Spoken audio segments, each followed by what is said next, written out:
Hey guys, Ron Musgraves, Pressure Washing Institute, Contractors First. Hey, I'm here with Chris Johnson today. How are you doing, Chris? Introduce yourself and tell us what we're here to do today. Hey, so I'm Chris Johnson, former exterior cleaner. Had done that for literally over 23, 24 years of my life. I'm a full-time coach, trainer, mentor, and public speaker. And my only goal every day is to help level people up, help give them the confidence and the courage to believe in themselves and believe that their dreams are possible. That's awesome. Awesome stuff. Where did we first meet, just out of curiosity? Back years ago, it might have been 3 or 4 years ago at a TChem event. I can't. It Kim, was right somewhere in there North. near Charlotte. Yeah, Yeah, right there outside. It was outside of Charlotte. That's yeah, right. Yeah, yeah. yeah. That was a really good event. There was you also met Judd West there. Hmm. Stain and Sealing Pros were there, which they're going to have a huge Yep. event in March 4th and 5th. You know, you should think about coming to that event. I think you'd be a good fit for that event. You know Caleb Roth. You met him there, didn't you?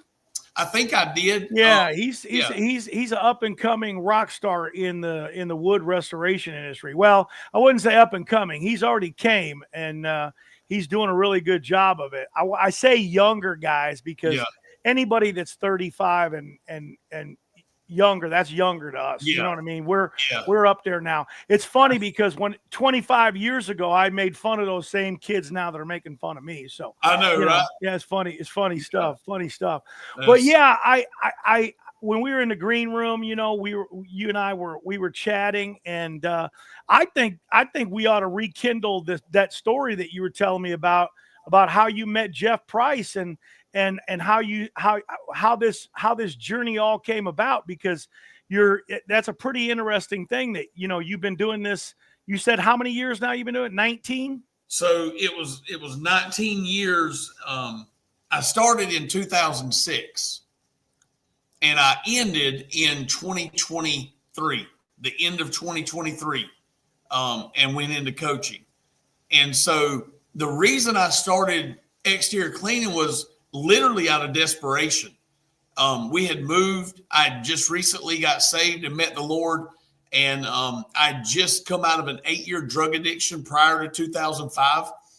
And so my life was in shambles. And when I got where we went with the Lord, and me and my wife moved to get away from all the drugs and that affiliation here, I had nothing. I had nowhere to go. I couldn't find work. And so I literally borrowed $500 and went and bought a pressure washer from Lowe's, a garden hose, and 500 Vistaprint cards. And I literally, Ron, I would walk 7, 8 hours a day, door to door, out of sheer desperation to eat. And I would hand people cards and say, I'd love to wash your house. I don't really have a price. Just I don't care. Just I'll do anything. I mean, I literally would do anything to eat. And so that went on for a few years, and we learned how to do it. And I got pretty good at it with my Troy built. And man, believe it or not, we stayed with the Troy built up into 2019. Like, that's legit. It was insane looking back on it. But then I got a corporate job. And so for 10 years of my life, I was at Pepsi. And that's where I met Jeff Price. And so I walked in his shop one day to put a vending machine in his place of business and noticed he had 2 huge trailers with pressure washers on them. And I thought, that's bizarre. There ain't that much work in pressure washing, because I only have what I know. And so upon having a conversation with him, he blew my mind. And this is what he did full time. And I thought, this is insane. And so I began to go back around week after week, and I was hungry for information and desperate to learn. And I'm thinking, my goodness, I had never made more than $14,000 a year with my pressure washer. Now, while I was at Pepsi, I didn't need the money. So it didn't matter, right? Yeah, you were the $75 guy, you told me. Yes. We washed 1,400 square foot homes for 75 to 80 bucks. And my most expensive wash was $150. It's the most I'd ever made on one wash. And anyway, in February of 2019, I went into the PWMCA in Myrtle Beach, and I met Pat Clark, and I met Jeff and seen his layout, and Jamie Smith and Ray Burke. I met all these guys, and I started hearing the stories, and I sat there in sheer awe that this is real. And after that event, March 8th, 1 month later, I literally left Pepsi, and I told my wife, we're going to go wash full time. And I had never made more than $14,000 a year. And she said, you're crazy. And I said, no, we're limited at Pepsi. The pressure washing is unlimited. I have been around people that have broke my brain. I know we can do this. And that first year, we left in March. And that first year, I learned and grew and absorbed everything I could. And we ended that year on $116,000 my first year. And I had to cull all my customers and get rid of them, because as my prices started increasing and I started learning, it was all new customers. So our first year, I literally say, was in 2019 when I actually learned how to run a pressure washing company. It was mind-blowing, Ron, mind-blowing. Yeah, you know how many guys I know that don't know how to downstream or don't know what a variable pressure wand is? Mm-hmm. And when they put one in their hands and they figured out that, you mean I don't need a remote? All I got to do is twist this handle and the soap comes, and tighten the handle back up and the soap stops. And it's funny because people don't even understand or realize that 98% of the industry downstreams, but we've got all these gargantuan people out there selling soft wash rigs worth $50,000 to a guy in the desert in Phoenix, Arizona, where there is no mold, and they need a pressure washer. You know what I mean? It just blows my mind. But anyways, you don't sell equipment, so you're not going to be mad at me. But that's why all the equipment guys get mad at me, because I always tell people, you don't got to start off with no $50,000 washing machine. And you're proof. You had what brand was it? A Troy-Bilt. Troy-Bilt. Now, guys, before you don't get excited. I don't suggest you go down to Home Depot. I think you should start properly. We should start properly. But there's a medium between Troy-Bilt and $50,000 rig. There's a place in there that you can do it for the right amount. I always tell everybody to go get some training and to try it before you step into it. And you know what I want to do? I want to tell everybody this too. I got Chris on here because I've known Chris. I know he's the real deal as far as we call guys, gurus. He's going to tell you a little bit about a program that he has on the deal. But the reason I got him on here, he's got real experience, real hardship as far as trying to grow his business. And then, obviously you just explained your story where you stumbled onto this thing. And I don't think guys understand enough that, maybe potentially jumping head over heels and grabbing a coach to help them run a business. Maybe they should go get some fundamental training, or like go start washing relatives and friends' homes. See if you even like it before you go spend $50,000 on a rig or $20,000 on a coaching program, And I'm not saying your coaching program's 20 grand, but before you spend a penny, you know what I mean? It is. There you go. It is 20. I guessed it. It is. So yeah, it is. Yeah. But that's what I'm saying. I don't think people do that. I don't know if you saw my meme the other day too. I hope you agree with and if you don't, it's okay. We can still be friends. But I had a meme up and says, if your coach tells you not to quit your part-time job, that's not for you. That's for his security to make sure you can pay his bill. Now the bottom line is, man, I always tell people, Chris, when I do a seminar, and you can ask from my last seminar, I got a guy right now. There was one guy that had a job, and you know what I told him to do?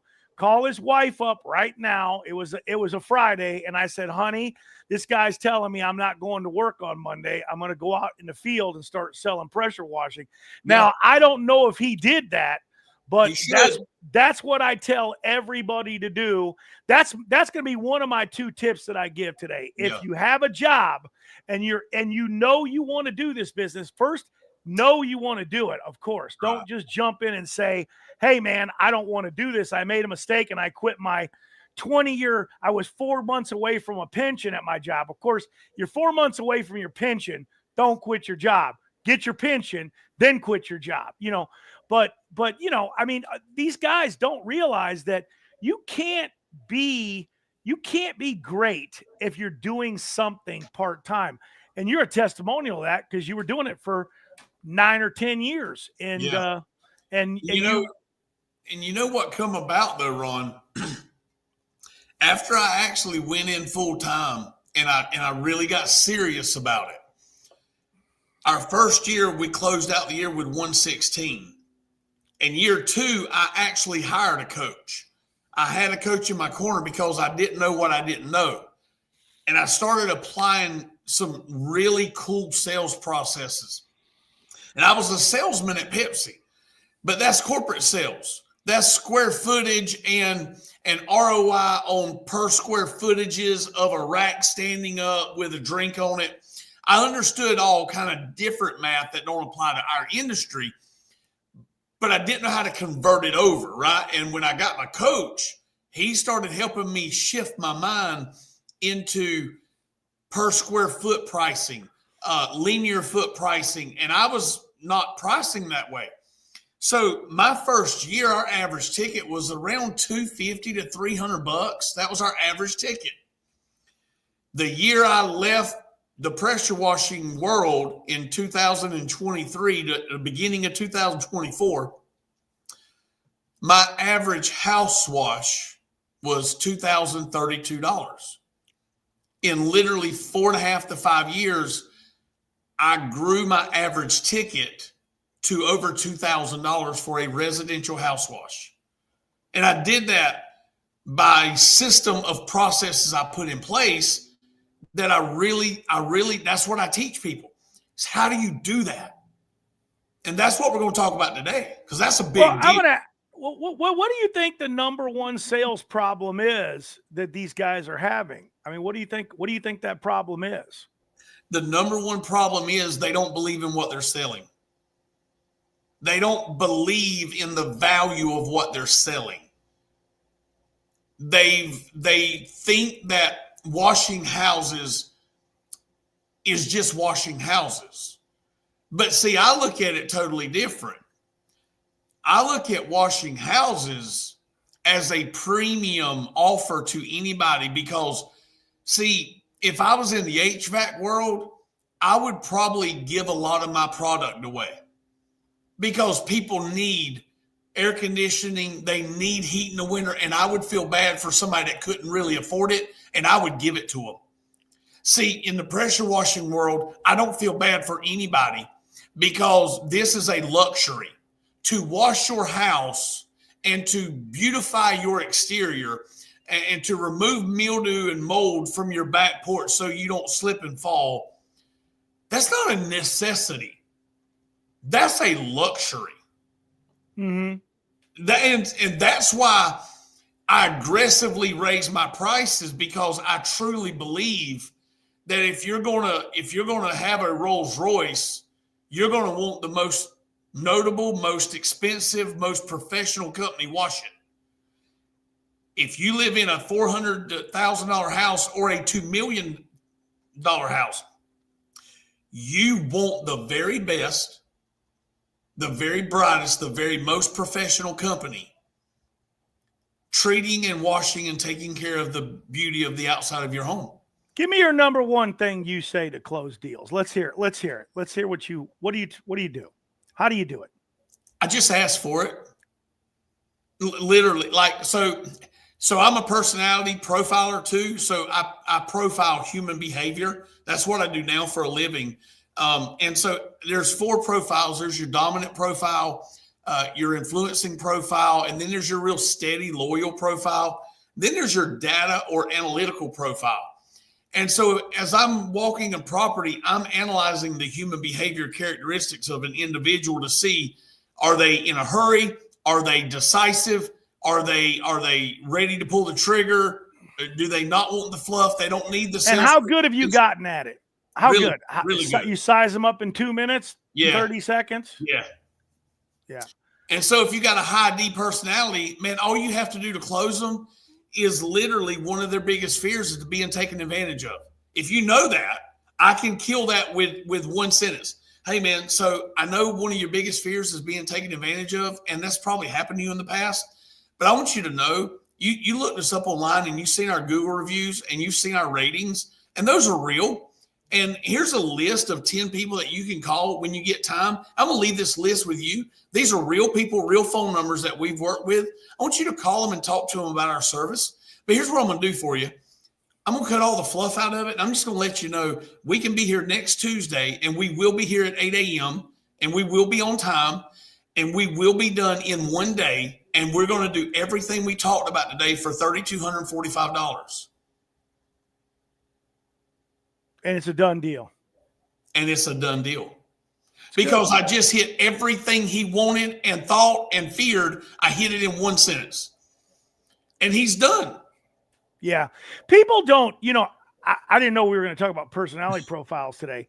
They don't know about it. You know what I mean? I'll bet you more people, and it probably only not, it baffles me that people don't know about downstreaming. They don't know about the variable wand. I mean, they don't know about all these things in our industry. And I'll bet you even less know about personality profiles. And you said it earlier. I don't remember if it was in the green room or not, but a pressure washing guy is just you, especially if they're a one man in a truck, they are the marketing and sales team. Yeah. I mean, and that's what they've got to know these things, you know what I mean? And set them up. Here's a direction I want to go. So give me you onboard me for your program. Okay. And we'll talk about the pricing at the end, but you onboard, because I never talk about pricing with a customer until I've done everything. Right. I mean, that's the hardest part. You don't talk about the pricing until you sold them, And so now you want me, let's just do this a little bit. We'll ad lib a little bit here. And so I've decided I'm going to move forward with you, and I'm wrote the check out. What's an onboarding process look like for Ron Musgraves if I want to come on board your program, and kind of tell me what it looks like over a period of, whatever it takes usually to get somebody, going in the right direction. I'm not saying straightened out completely, because some people don't understand sometimes that's an 18-month journey. Okay. Mm-hmm. And I don't think people realize that. Nobody wants to ever hear the truth. They want to tomorrow we're going to be making $1 million. Well, that ain't reality. Okay. Right. There's work involved. And so give me the short onboarding process. Give it to me. Okay. Let me see it. Well, let me back up just a hair, okay. If you allow me to, just a hair. Did I buy too soon? No, well, I want people to know why they need to buy. And now this is prime, okay? So if you're listening to this podcast, I'm not trying to convince you to buy my coaching at this point, because I don't want to convince you to anything. I don't need your money, to be honest with you. I just don't. And so what I want you to understand, though, what I'm fixing to say, if you'll listen to it and apply it to your business, it will triple your average ticket immediately. I guarantee it. Here's the reality. Nobody buys anything without knowing what problem it solved first. So let me give you an example. In my coaching business, I want to know what problem you have. I want to ask you, how's the communication between you and your technicians? How's the communication between your sales team and your client base, your prospect? How's your marketing going? Is your close rate where you want it to be? Are your average tickets enough to keep you profitable through the wintertime? Do you have enough? So you're ready to dig into their biggest problems first. Yeah, because that's the most important thing people want to fix. And so if you're a salesperson on here, a pressure washing guy, an HVAC guy, a landscape guy, what problem do you solve for your client? You need to get them to see. Oh, I've got a question for you then. Go ahead. What is the number one problem out of these 100 guys or 1,000 guys you've coached, however many? Just the bulk of guys you coach. What's the 1 and 2 problem? I'm curious. I got an idea in my head, but I just want to hear what you have to say about it. One of the number one problems for entrepreneurs it's a belief system. So if my whole goal is to shift the belief before I shift the activity, because if I can get you to do a lot of things and you don't believe in what we're doing and you don't understand why we're doing it, you will always revert back to your belief system. Now, here's what I want to get you to understand. Doubt and belief in an outcome are belief. You're believing something. I either believe it's going to work or I doubt it will. Either one of those are a belief. The problem with entrepreneurs that I've seen in my coaching program across the board, they don't believe right. Their belief is not big enough to move them into the hard things. Their belief is not big enough to hire a technician because they don't believe anybody's able to do it the way they do it. They don't hire a salesman because they don't believe anybody's going to sell and care for it the way they do. It's a belief problem. If we can fix the belief problem, we can fix every other problem. Absolutely. Absolutely. That's for certain. That is absolutely for certain. And that's usually, what I always do in the middle of when I told you what I first do is tell people to quit their job. But, I always try to stand up these guys and ask them, or at least put it in their head, what is it that you're doing currently right now? I mean, what do you believe? Because I'm only going to fix their sales, marketing, and whatnot. I always try to tell people, I'm not trying to triple your company. I'm not trying to figure out your employee problems, because I'm going to tell you right now, I'm the worst guy in the world with employees, man. I am. That's one of my biggest weaknesses. And I guess here's one of these things I think that is a smart thing. People don't know what their weaknesses are, and they really need to know what their weaknesses are. And one of my weaknesses was employees. It still is to this day. I can't handle employees. I'm the worst at it. I don't know if you've seen some of my funny videos about employees. I threw a $1,200 camera at one of my lead techs one time, and he ducked. And of course, when he ducked, I was pissed off because it hit my brand new diesel 7.3 liter diesel, and it dented it, and I was going, why'd you duck? Either why don't you catch that thing or take it, but, anyway, it put a big old dent in the thing. That's and, hilarious. My daughter always laughs one time, because this goes way back.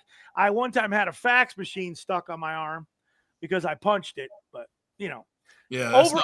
all over employees, all over. I don't have that kind of temper anymore, but one thing is I don't want any employees, man. But we got to tell the stories how they are real. Most people don't tell the real stories, That's right. These are the real stories and the real journey, I dented a refrigerator in the office one time with an air can, but she ducked too. Obviously, she learned from my lead technician. So that was one of the gals in the office. But anyways,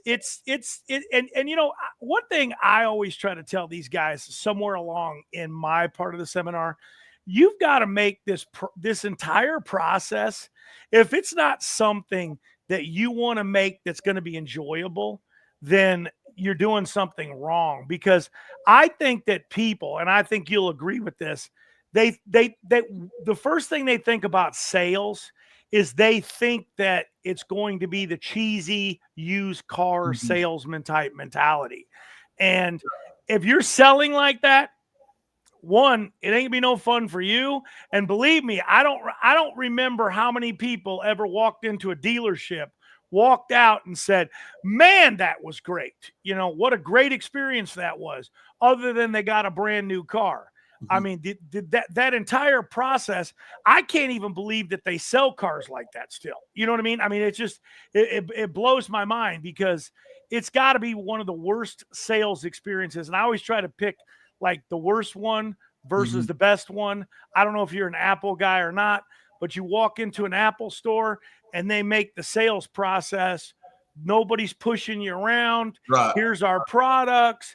By the way, we'll train you over here. We'll teach you how to use it. You know, I mean, they make everything so simple and so smooth. I talk about this a lot too with people that, you know, something more people can relate, right? We a lot of us go to Chick-fil-A. You know, you go to Chick-fil-A. Yeah. You know, Pat Clark calls it God's chicken. Yeah. You know, hey, all the people in there are very presentable. They're smiling. They're greeting you. The place is clean. You know what I mean? And it attracts the type of people that they want to attract. You know, they're not. You know, it's not the. I hate to pick on Circle K. You know, but one of the worst experiences, as far as I'm concerned, they're getting better because they've got autonomous stores now where you don't have to see anyone. I don't know if you've got those yet in North Carolina, because that's the best thing to do is walk into a Circle K and not have to see somebody. But I'm going to tell you this quick story. I walked into the Circle K. You know, you're going to a convenience store because you're semi in a hurry, right? We're going to pay, you know, $20 for a loaf of bread where we would have walked into the Kroger or the Piggly Wiggly and walked 6 miles to the back of the store to get it. So you're in a convenience store, so you expect to be, you know, a little bit speedy. I look around, there's nobody in this store. I'm like, where's the attendant, you know? And I'll be darned, he's outside, right? And you know what he's doing? He's taking a break. So he takes the drag of his cigarette, throws it down, stomps on it because he's upset that he's got to come in and help me at the cash register. I mean, that's exactly the worst experience that you could ever, you know, do. And I don't know what convenience stores you like, but we have one here. And every time I pay literally $2 more for a soda because when I walk in there, it's clean. They greet you. They say goodbye to you. You know, they're fast. The guy's always at the register. There's no looking around, where's he at? There's 4 or 5 guys in the store all the time. You know, that's the type of experience that I pay $2 more for. And I think you were talking about this earlier. If you want to sell a luxury service, not a $75 pressure wash, you're looking and targeting a specific person. 100%. You know? And once you start becoming attracted, they should be, I should say, start attracting them to your brand. Yeah. It becomes much easier. Yes. To do it. And you're right. It is all up here because you have to visualize it. You have to believe it yourself, because until you believe it yourself, and everybody's gone through what you went through. None of us ever started this business and thought we could get $2,000 for a grease spill we once would be happy to clean up for $200. Right. No one ever thought that you would do that. You know what I mean? That you would get to that point. But eventually you realize, and I always try to tell this, I don't know if you ever listen to any of my stuff. I try to tell these guys, one and done services, you've got to be at $500 an hour or you're not making any money. You literally aren't making any money. But people, when you tell them that number, they're like, oh, that's no, I'm happy to make $60 an hour. And I'm like, $60 an hour is not covering your expenses. No, it's not. Well, and that's why I started my coaching program. So back in 2024, early in 2024, the Lord burdened my heart, literally, to start this coaching program. And he gave me a chapter and a verse, and like I know the place, the time where he gave it to me. And it was 1 Corinthians 10:24, and the verse literally says, let no man seek his own, but every man another's wealth. And that verse is the key to why I started my business, because I was so burdened, Ron, with people calling me stressed out, freaking out, not knowing the next steps, losing their businesses. And I started studying, man. And do you know, in the United States of America, there are over 33 million small businesses. Now, what that means is A small business is any business that has 500 or less employees. That's a big number. 500 employees, think about that. That's still deemed a small business in this country. Well, in the richest country on earth, 33 million small businesses. In the first 1 to 3 years, 70 to 73% of those businesses close their doors.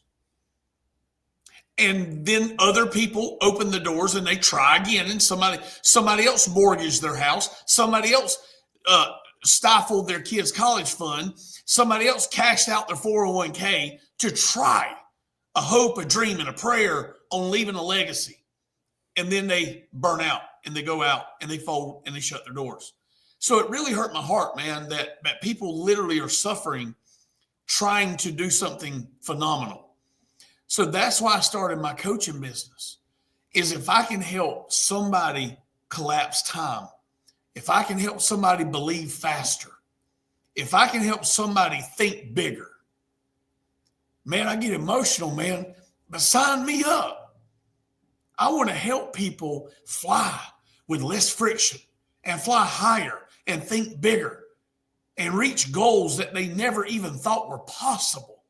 You're talking to an ex-drug addict, man, that should be dead by now. And God's been so good to me. And I just want to help somebody flourish and leave a legacy. Absolutely. My son-in-law runs my company now.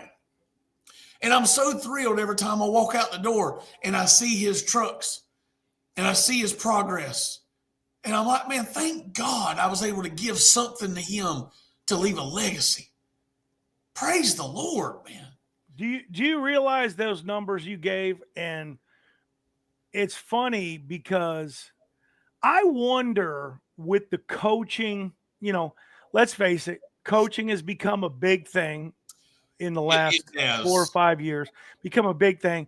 I wonder what that number is going to be in 10 years. I wonder if that number is going to be a better number because, when you look at 4 out of 5 people fail, that's 20% of the people are going to have a chance to make it. And I wonder what the stats will be in even 2 or 3 years where if you can measure it, we can't, people that actually took out the time to invest the money to get the training, to get what they need to get to run a business. And like you said, cut that learning curve off. We have all of our buddies. You did it you wasted how much time of your life? Oh my God. Yeah, you wasted a ton of time of your life. I wasted at least 10 of my 41. And I had some pretty good mentors. I mean, my grandfather entrepreneur, my parents entrepreneurs. Nobody's had a job in my lineage for probably a century. So it's even tough because we all know this too. Business, man, you got to be like a chameleon because it changes. And you gotta change with it. It's changing right now. And people I don't even think realize the change. And you bring up another point that when you get somebody that can expedite things, take some of that learning curve off. People all the time, like, I don't want to spend the $10,000 or $20,000 on that, but they'll blow $20,000 on an EDDM marketing campaign that yields less than 1%, but they don't want to spend 10 or 20,000 on some knowledge to learn how to build a funnel that will bring in business for the rest of their lives. Oh, and by the way, be able to be used in anything in the future that they want to move forward on. Well, here's the thing I want you to think about. And if you're watching this, I really want to challenge your thought process here. Every, now I didn't say some, all essential and monumental superstars in any arena of sports. I didn't say everybody that played sports. I said the monumental superstars, the dudes that everybody knows their name, every one of those people have personal coaches that train them in fitness, that train them in physical diet, that train them in mental health, that train them in their throwing, their running, their jumping. I know what I'm talking about. Every one of them have coaches specifically designed for a specific area. Like, I'm not a coach that's going to help you create a better CPA system. That ain't my lane. I'm not a coach that's going to help you build a better pressure washing rig. It's not my lane. I don't care about your pressure washer. I can do what you do with a 5-gallon bucket of bleach and a garden sprayer, bro. Your pressure washer ain't impressing me. I promise you it ain't. I know that might hurt your feelings, but it ain't. I'm just telling you. I'm here to help you shift your mind into believing that you're more than you really are, help you increase your communication, increase your presentation skills. When doing that, increase your ROI, increase your average ticket. And not only that, help you understand and teach you how to become a leader that you can actually hire people that will follow you. And so if you become a better leader, a better communicator, a better salesperson, and a better implementer, I'll quadruple anything that you think is possible right now if you'll do those 4 things. And that's all I want to do, because you can take that to any business. Chris, tell these guys how they get a hold of you. Tell them, let's tell them how they get a hold of you. Yeah.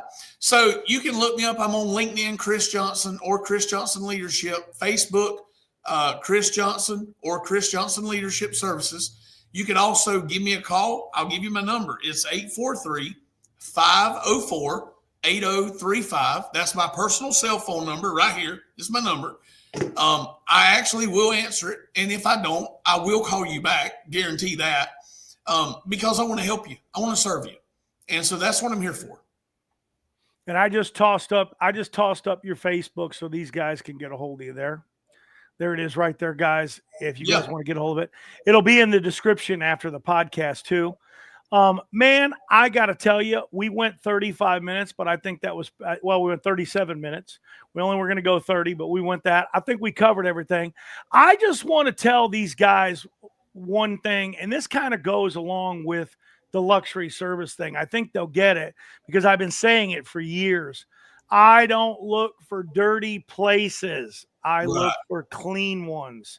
And everybody that understands that really understands that, ding, ding, ding, ding, ding, tied in luxury service. People that have dirty places don't care. And sometimes the reason they don't care is they don't have any money. Okay. Right. That's just the reality of it. And everybody goes all the time. They sit there and they go, but Ron, what about these places that are filthy? I go, they're filthy for a reason. You know, they're filthy for a reason, you know, and I'm not saying, we all know there's the anomaly. There's somebody that either decided now they're going to change. They're going on a different path. So they want their place to look good. I got to tell you, man, I wanted to give that one tip, but I got to tell you another luxury service that's out there that I remember. I got washers watching this one. Man, pickleball court cleaning. Oh yeah, has become an exclusive genre of its own thing, and people are making all kinds of money doing it because it's a luxury item. Yes. And the only people that have those things are people that have a lot of money. Nobody's installing a pickleball court in the backyard if they're broke. Nobody. No. But everybody that installs one wants to play on it all the time, and they want it cleaned regularly. And I'll tell you, I got 2 buddies. They're making like $50,000 a month. Just 2 of them just cleaning pickleball courts. It's crazy. That's a big deal, it's man. Crazy. Well, hey, you asked me earlier, and I did want to finish up and sum up. So to onboard with my program, it's so simple, guys. There's not a lot to it. I'm the most simplest guy you could meet. I'm just the Horry County redneck, man. I just love hunting, fishing, living every day. I love making people happy, smiling, and just enjoying life. So my thing is super simple. You call me, message me, DM me, or text me on my phone. I will reach out to you, and we'll set up a time when we will do a free 30-minute deep onboarding where I'll see if I'm a good fit for you, and I want to see if you're a good fit for me. And if we're not a good fit, it's cool. You got a cool 30-minute leadership deal that didn't cost you anything, and you get to implement it in your life. And if we're a good fit, you'll pay the money. We'll roll out, and you start coaching with me. And we do one-on-one coaching. I do group coaching. I do in-person training with my clients once a year. We do personality training, in-depth sales training, and really, really high-level leadership training. So you're going to get a lot of stuff with my program, but just reach out to me. I'd love to connect with you. I'd love to hear your wonderful story, how you're winning. And if I can help you, wonderful. If not, just keep doing what you're doing, man. Just keep winning. That's awesome stuff, man. Awesome stuff. Thanks for coming on. Thanks for coming on the show tonight. Appreciate you having you there, man. Thank you, too. Appreciate Super duper. Ron Musgraves, Pressure Washing Institute, Contractors First. We're out of here.